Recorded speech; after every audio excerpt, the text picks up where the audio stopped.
Uniform civil code पर PM Modi के बयान के बाद सियासी बहस शुरू हो गई है। पीएम मोदी ने मंगलवार को भोपाल में पार्टी बूथ के स्तर के कार्यकर्ताओं को संबोधित किया। उन्होंने कहा कि यूनिफॉर्म सिविल कोड के नाम पर लोगों को भड़काने का काम किया जा रहा है। जो भी लोग 3 तलाक के पक्ष में बात करते हैं, जो भी इसकी वकालत करते हैं, वो वोट बैंक के भूखे लोग मुस्लिम बेटियों के साथ बहुत बड़ा अन्याय कर रहे हैं। भारत के मुसलमान भाई बहनों को ये समझना होगा कि कौन से राजनीतिक दल उनको भड़का रहा है और कौन उनका राजनीतिक फायदा ले रहा है। मुझे लगता है कि जो भी 3 तलाक के पक्ष में बातें करते हैं, 3 तलाक की वकालत करते हैं, ये वोट बैंक भूखे लोग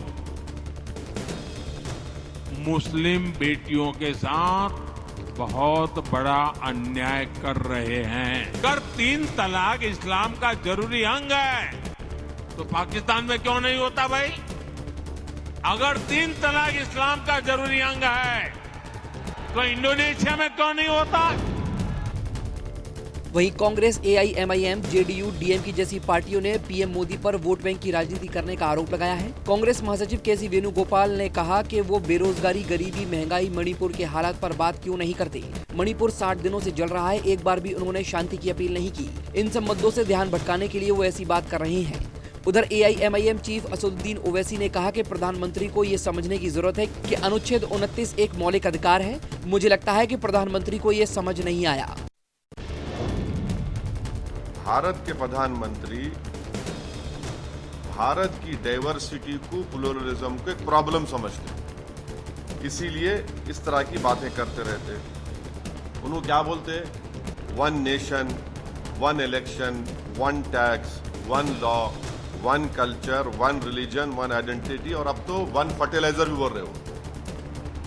ये उनका बहुत बड़ा प्रॉब्लम है। इसीलिए बोलो आर्टिकल 29 भारत के प्रधानमंत्री को समझ में नहीं आता। पीएम नरेंद्र मोदी ने मेरा बूथ सबसे मजबूत कार्यक्रम में कार्यकर्ताओं को संबोधित करते हुए कहा, आजकल एक नया शब्द बहुत पॉपुलर होता जा रहा है, गारंटी। बीजेपी के कार्यकर्ताओं की ये बहुत बड़ी जिम्मेदारी है कि लोगों को बताएं कि असल में वो विपक्षी दल किस चीज की गारंटी है। ये सारे विपक्षी दल गारंटी है भ्रष्टाचार की, ये गारंटी है लाखों करोड़ों के घोटाले की। कुछ दिन पहले इनका एक फोटो ऑप कार्यक्रम हुआ था। उस फोटो में जो लोग हैं उन सबका मिलाकर टोटल लगाया जाए तो ये सारे लोग मिलकर 20 लाख करोड़ रुपए के घोटाले की गारंटी है। कांग्रेस अकेले ही लाखों करोड़ों का घोटाला है।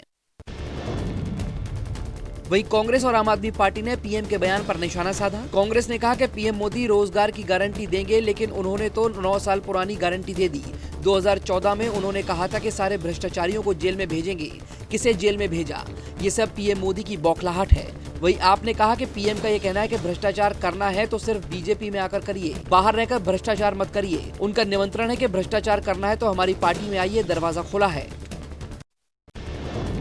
राहुल गांधी का भारत जोड़ो अभियान जारी है। मंगलवार को राहुल गांधी ने दिल्ली के करोल बाग में साइकिल मार्केट के वर्कर और साइकिल व्यापारियों के साथ मुलाकात कर बातचीत की।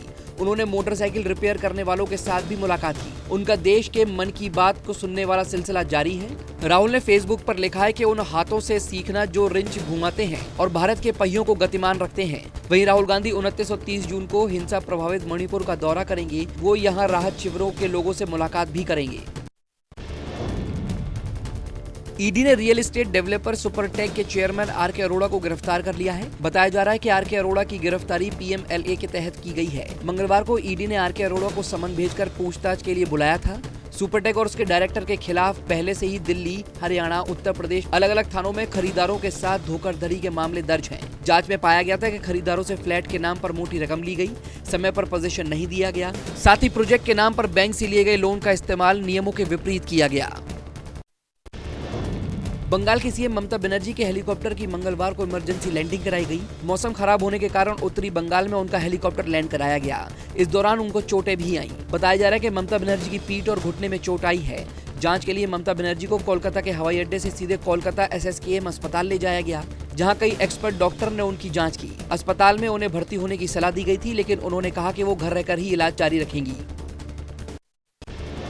राजस्थान कांग्रेस में संगठनात्मक गतिविधियों को तेजी देने के लिए मंगलवार को प्रदेश कांग्रेस अध्यक्ष गोविंद सिंह डोटासरे, प्रभारी सुखजिंदर सिंह रंधावा और 3 सह प्रभारियों ने कांग्रेस के संगठन मंत्री केसी वेणुगोपाल से मुलाकात की। कहा जा रहा है कि आगामी विधानसभा चुनाव को लेकर रणनीति बनाने, टिकट को लेकर हुए सर्वे की रिपोर्ट, जिला अध्यक्षों की नियुक्तियां और 85 सचिवों की सूची के होल्ड किए जाने को लेकर केसी वेणुगोपाल से चर्चा की गई।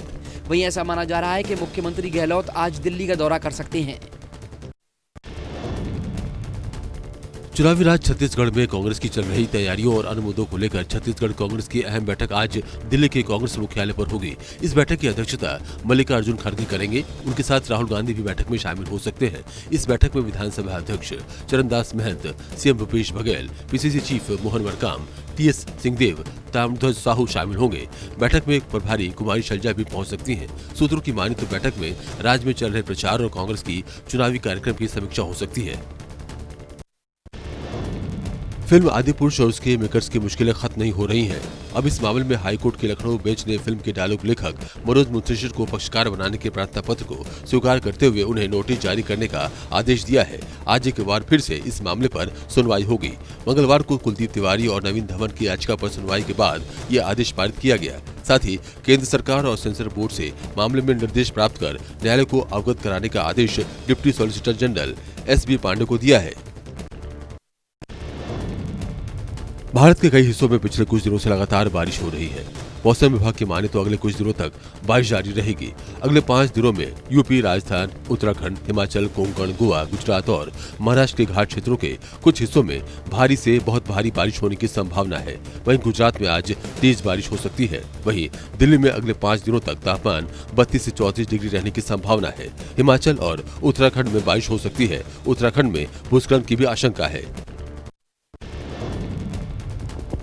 तस्वीरें एमपी के निवाड़ी जिले के ओरछा की हैं, जहां ये 6 लोग बेतवा नदी में फंस गए। नदी का जलस्तर अचानक बढ़ गया, जिसकी वजह से वो वहां से नहीं निकल सके। तभी प्रशासन को इस बात की जानकारी दी गई। बिना देरी के एक रेस्क्यू टीम मौके पर पहुंची और कड़ी मशक्कत के बाद सभी लोगों को सुरक्षित निकाल लिया गया। स्थानीय लोगों का कहना है कि अगर रेस्क्यू टीम 10 मिनट भी लेट होती तो सभी लोग बह सकते थे, लेकिन गनीमत रही कि सबको सकुशल बाहर निकाल लिया गया। जम्मू कश्मीर में हो रही लगातार बारिश ने किसानों की मुसीबतें बढ़ा दी हैं। जहां चिनाब दरिया ने रौद्र रूप दिखाना शुरू कर दिया है, वहीं चिनाब दरिया के आसपास के इलाके में पानी बहुत तेजी से बढ़ रहा है, जिससे किसानों को काफी नुकसान उठाना पड़ रहा है। हालांकि किसान एक एक करके खेतों से तरबूज को इकट्ठा कर रहे हैं। किसानों का कहना है कि अगर इस तरबूज को इकट्ठा नहीं किया गया तो वो बर्बाद हो जाएंगे। आपको बता दें, ट्यूब पर सवार होकर किसान तरबूज को ला रहे हैं। जिस जगह से किसान तरबूज को ला रहे हैं वहाँ पानी 20 फुट से भी ज्यादा गहरा है। किसान अपनी फसल को बचाने के लिए कड़ी मशक्कत कर रहे हैं। यूपी के गोरखपुर में 2 दिनों तक चलने वाली ग्राम विकास अधिकारी की परीक्षा में ब्लूटूथ और अन्य अनुचित माध्यमों से नकल करने के आरोप में 7 लोगों को गिरफ्तार किया गया है। पुलिस के मुताबिक इन आरोपियों ने फोटो और आधार कार्ड के साथ पैन कार्ड भी फर्जी बनवाया था। पूछताछ में इन लोगों ने बताया कि दूसरे की जगह वे परीक्षा देने के लिए आए थे। इसके साथ ही एक अन्य ने 2 लाख रुपए के बदले परीक्षा देने की बात बताई है। फिलहाल इस मामले में पुलिस आरोपियों से पूछताछ कर रही है।